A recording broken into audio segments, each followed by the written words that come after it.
Ya,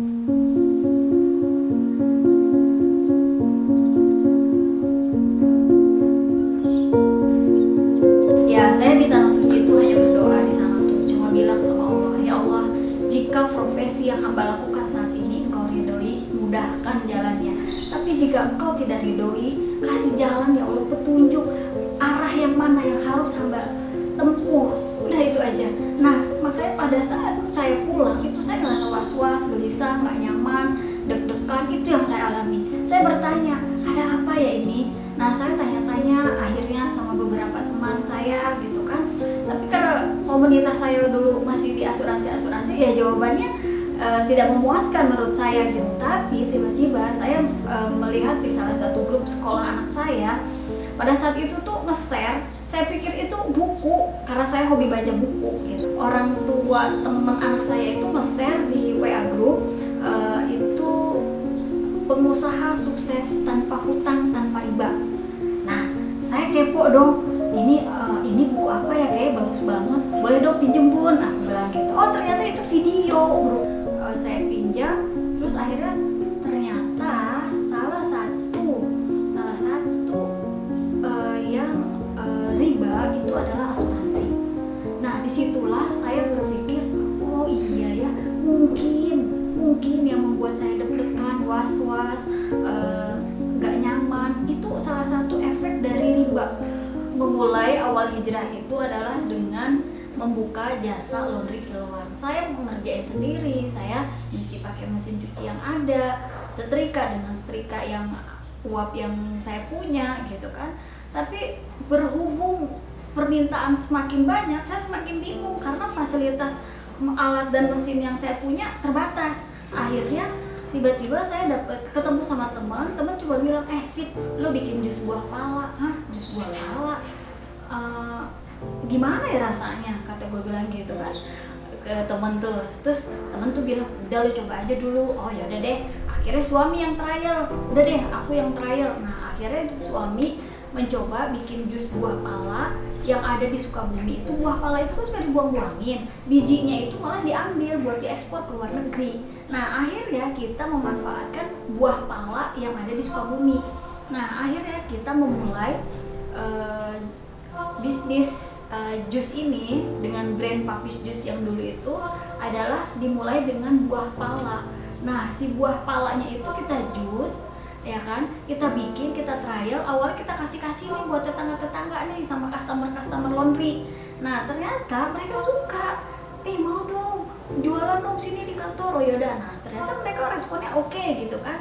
Loh semakin percaya diri dong, jangan rasa ini aja dong jusnya, rasa yang lain. Ya udah kita bikin deh tuh. Nah karena permintaan jus makin banyak, laundry juga makin banyak karena fasilitasnya terbatas. Akhirnya saya putuskan saya mau fokus di jus aja, laundry saya. Nah fokus di jus ini saya kerjain karena kita sebagai UKM yang cuma mikirnya survive aja dulu deh gitu kan. Masalah branding kita nggak mikirin gitu kan, masalah pembukuan apa lagi, udah deh yang penting jualan aja, jualan produksi, udah itu aja. Gimana caranya kita bisa survive dalam kondisi yang semuanya serba terbatas gitu. Nah ternyata harusnya semuanya diimbangi karena kita nggak punya tim, suami yang produksi, saya yang pembukuan, dan saya juga yang marketingin gitu. Setiap hari upload di Facebook, di Instagram gitu kan, saya yang maintain semuanya. Nah akhirnya ternyata brand kita ini baru ketahuan ditolak oleh Haki. Saya sempat ketemu sama salah satu partner bisnis saya yang bernama Mbak Dewi. Waktu itu sih sempat ketemu karena saya sering ikut pelatihan di UKM Center UI. Beliau sebagai pembicara untuk para UKM, salah satu dosen juga di Fakultas Ekonomi. Saya senang deh sama Mbak Dewi itu karena selain cantik, orangnya terus cerdas gitu. Ya terus saya kalau misalkan ada dia, ya saya dengerin aja gitu karena ternyata ilmunya bagus banget gitu. Terus 2016 saya pernah kasih tester jusnya, terus jus kedongdong waktu itu. Terus kata Mbak Dewi, enak banget Mbak Fitri, beda rasanya. Oh iya makasih Mbak Dewi. Tiba-tiba saya ditemukan lagi di tahun 2017. Udah gitu saya cuma bilang, Mbak, bantuin dong Mbak. Saya ketemu sama Mbak Dewi, terus Mbak Dewi pengen denger nih cerita bisnis saya, kondisinya pada saat itu ya saya ceritakan. Akhirnya Mbak Dewi menawarkan dua pilihan, Mbak Fitri mau dapat pinjaman atau mau dapat kerjasama sirka. Wah, kalau pinjaman kayaknya enggak deh Mbak, aku bilang gitu, karena saya sudah menghindari yang namanya pinjaman. Itu dapat mentoring gratis di akhir Desember 2020. Waktu itu kebetulan saya dapat mentoring gratis dari Pak Budi Isman, beliau salah satu founder Bisnis ID. Nah, alhamdulillah saya dimentoring sama beliau, dan ternyata beliau tertarik dengan bisnis saya gitu, karena bisnis saya itu adalah minuman, selain nggak cuma segar tapi sehat juga karena jus. Nah, akhirnya saya konsultasi, ya udah akhirnya kita ganti brand dengan Janji Segar. Janji Segar. Ya, akhirnya kita ganti brand kita dengan Janji Segar, dan Pak Budi bertanya pada saat itu, kamu tuh kepengen ya kayak gimana sih? Saya tuh kepengen banget Pak, Coca-Cola kok bisa menyegarkan dunia gitu. Kenapa produk kita nggak bisa menyegarkan minimal Indonesia aja gitu Pak? Sedangkan seharusnya kan buah-buah lokal ini tuh harusnya diangkat gitu. Oh iya ya, akhirnya Pak Budi punya ide, ya udah kita buat Janji Segar. Nah, akhirnya iya ya, Janji Segar keren juga ya. Nah, akhirnya Pak Budi menyarankan itu, dan ada juga Pak Baskoro partner bisnis ID juga dengan Pak Budi yang mentoring saya juga. Nah, akhirnya kita diskusi bareng gimana sih membangun brandnya si Janji Segar, ya kan, dari pelajaran-pelajaran yang saya dapati di bisnis ID gitu kan. Terus kelasnya, kategori yang mana nih gitu kan. Akhirnya kita menggali di sana, akhirnya labelnya pun diganti, semuanya diganti. Ya udah, alhamdulillah kita bisa berjalan, dan salah satu distribusi kita yang kita launching itu adalah dengan mendatangkan langsung ke customer dengan seperti sepeda, mobile kios gitu, keliling komplek di daerah Bintaro, ya kan, di daerah Bintaro. Tapi sayang, kondisi pandemi kita kena impactnya, gak bisa masuk sembarangan gitu, karena ada batasan penyekatan, dan gak mudah masuk ke klaster di rumahan di Bintaro. Padahal itu potensi pasar saya di sana tuh besar sekali. Buah-buah yang kita dapatkan itu salah satunya dari petani di Ciwidey, yaitu kan jus kita ini kan nggak hanya cuma jus kedondong aja, nggak hanya jeruk aja yang best seller gitu kan. Salah satunya itu yang best seller itu adalah strawberry Ciwidey.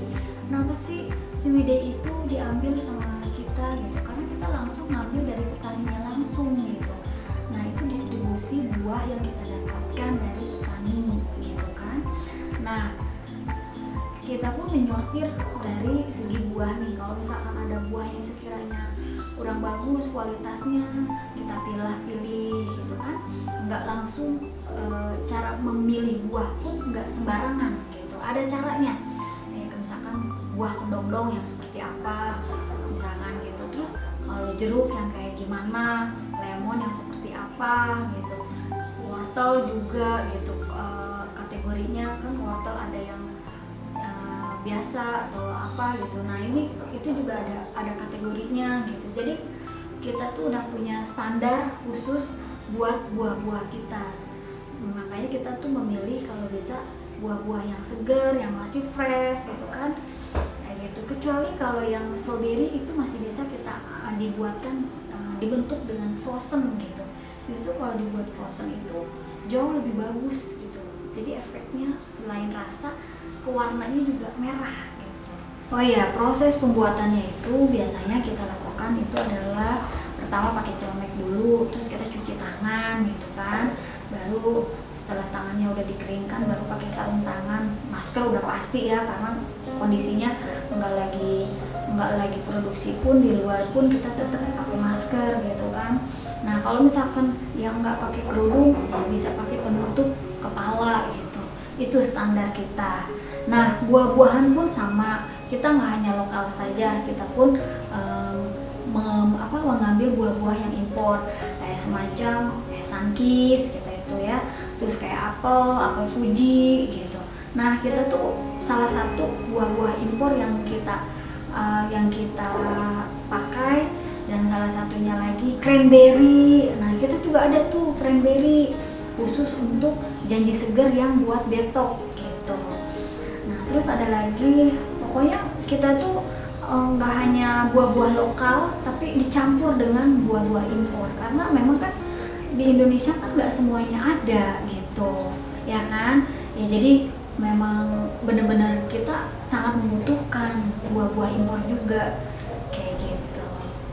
Mengenai distribusi produk saat ini karena kondisi pandemi, kita kan nggak bisa offline ya penjualannya, semuanya itu lewat online, lewat Tokopedia, GoFood, dan saya satu lagi lewat WA status saya atau WA status admin pokoknya gitu, dan masukin share ke beberapa grup gitu kan ya. Alhamdulillah sih dari situ kita dapat closingan. Belum lagi kondisi pandemi saat ini, ada paket-paket hampers gitu untuk orang-orang yang sedang isoman gitu.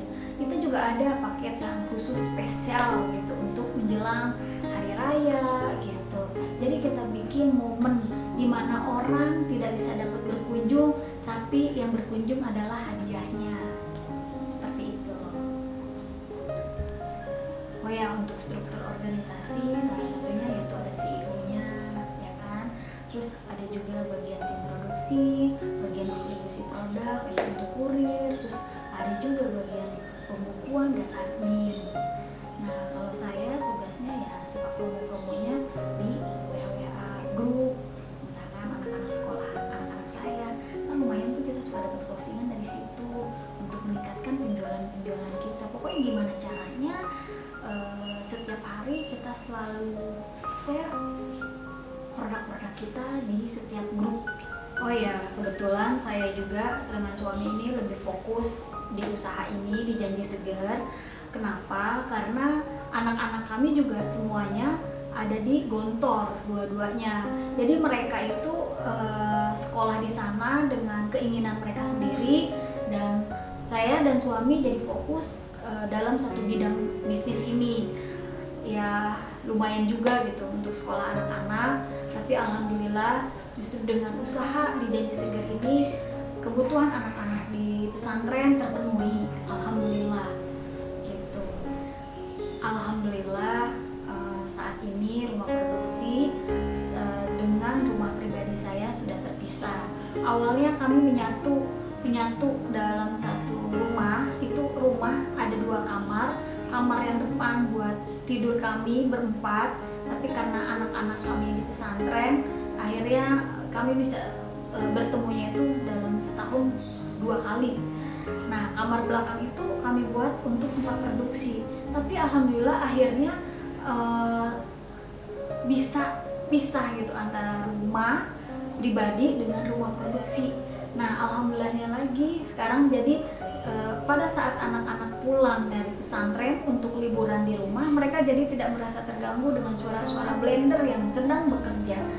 Mereka bersyukur banget. Itu salah satu kebahagiaan yang kami rasakan saat ini. Alhamdulillah. Pada saat saya belajar dapat mentoring gratis tuh memang sih agak sedikit wow gitu. Saya belajar lagi dari benar-benar yang jadi ternyata salah satu kendala para UKM itu sebenarnya bukan di modal, itu adalah di ilmu. Akhirnya saya benar-benar menggali gimana ini brand saya gitu, gimana tentang produksi saya gitu. Nah ini saya belajar banyak banget setelah pas saya masuk di komunitasnya Bisnis ID. Belajar lagi pada saat setelah ikut mentoring gratis, ya kan, akhirnya saya belajar lagi gimana membangun brand, gimana lagi untuk meningkatkan penjualan sedikit wow gitu kan, butuh energi dan butuh konsentrasi lagi gitu, emak-emak disuruh belajar lagi gitu kan.